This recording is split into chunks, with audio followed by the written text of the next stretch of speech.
Namaste everyone, welcome to TechGroom. I am JK Amit. I am back again with one more video on PCI Express. In this video, we will be discussing the config space, PCI config space.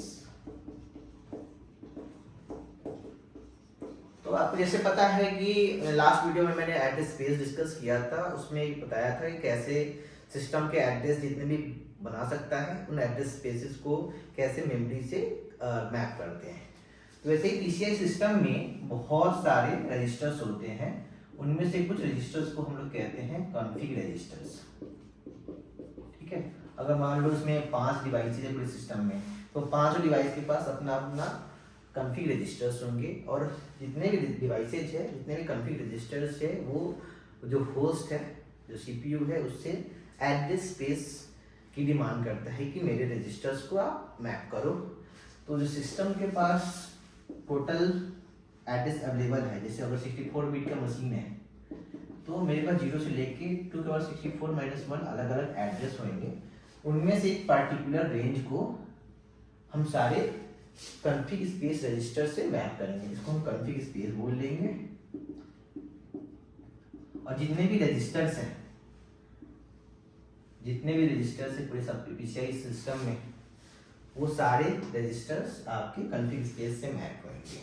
ठीक है, तो इससे इसकी definition समझ में आ गई कि वो एड्रेस स्पेस जो कॉन्फ़िग रजिस्टर को मैप करता हो पीसीआई सिस्टम के, उन्हें हम कॉन्फ़िग स्पेस कहते हैं। ठीक है, अब नेक्स्ट क्वेश्चन होता है कि हमारे पास कितने रजिस्टर्स पॉसिबल है पीसीआई सिस्टम में।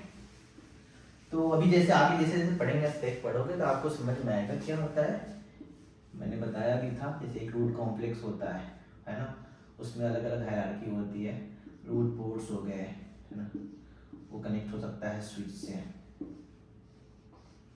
हर एक स्विच अलग अलग एंड पॉइंट से कनेक्ट हो सकता है ना, या फिर डायरेक्टली कोई एंड पॉइंट से कनेक्ट हो सकता है।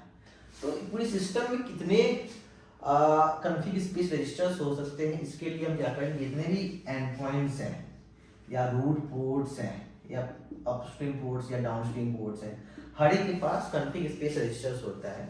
एंड वो 4 किलोबाइट तक हो सकता है एवरी एंड पॉइंट, और any port can have up to 4 kilobyte of config space registers. तो हम क्या कहते हैं, इसको बसेज कहते हैं। बस 0 अंदर होता है, 1 हो गया, अंदर 2 हो सकता है, बहुत सारे बसेज होते हैं। तो मैक्सिमम जो पीसीआई सिस्टम में हमारे पास जो बस हो सकता है वो हो सकता है 256 बस। ठीक है, तो हम इसमें कैलकुलेट कर सकते हैं कि कितने रजिस्टर्स की नीड, कितने कॉन्फ़िग स्पेस, मेमोरी स्पेस की नीड हो सकती है। तो टोटल बस जो है हमारे पास पूरे सिस्टम में 256 हो सकता है ना। ठीक है, और हर बस पे एट मैक्स जो डिवाइसेज हो सकते हैं, ईच बस can have at max 32 devices. Okay, and each device can have 8 function. Okay, and each function can have 4K config registers. Okay, if you will multiply all of them, 256 into 32 into 8 into 4K, यानी कि हो गया आपका 2 का power 4 into 2 का power 10. Okay, this is 2 का power 8 into 2 का power 5 into 2 का power 3. You will add it 10, 12, 15, 20. It's coming out to be 2 power 28. This is equals to 256 megabytes. तो एक चीज तो मैं क्लियर हो गया कि पूरे सिस्टम में जितने भी रजिस्टर्स हो सकते हैं, at max config space registers जितने हो सकते हैं वो 256 MB के हो सकते हैं। तो जो सिस्टम का जो होस्ट है, जिसके पास पूरी कॉन्फ़िग स्पेस थी, पूरी मेमोरी स्पेस जितनी थी, उसमें से उसको एटलीस्ट 256 MB का स्पेस कॉन्फ़िग के लिए आपको अलग रखना पड़ेगा, और उस 256 MB की रेंज को हम कॉन्फ़िग स्पेस कहते हैं। ठीक है,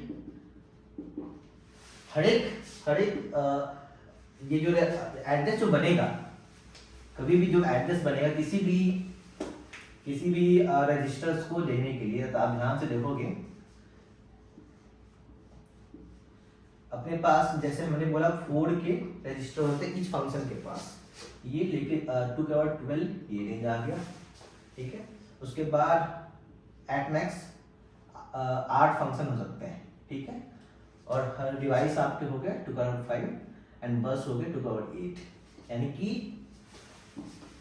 अगर एक 32 बिट का रजिस्टर है उस पर अगर रखते हैं हम तो 0 से लेकर 27 तक आपका बस, device, function and register number, और यहाँ पे कोई ऑफसेट और बेस एड्रेस, इसको हम बेस एड्रेस कह सकते हैं।